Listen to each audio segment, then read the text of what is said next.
Narito ang chikang hindi nyo dapat palampasin. Milk tea na uugnay sa depression at anxiety and kalungkutan. Para sa mga detalye, mahilig ka ba sa milk tea?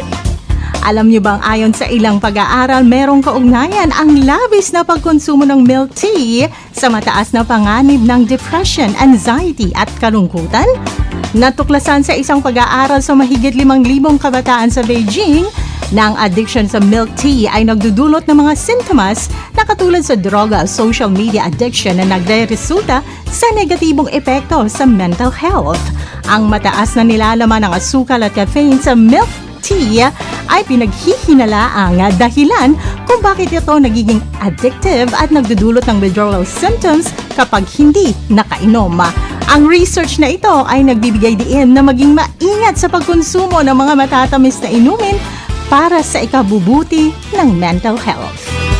At yan na lang muna ating chika ngayon. Ako si Apple Dale sa 105.9 Wild FM. Hala, pag-wild! Wild FM.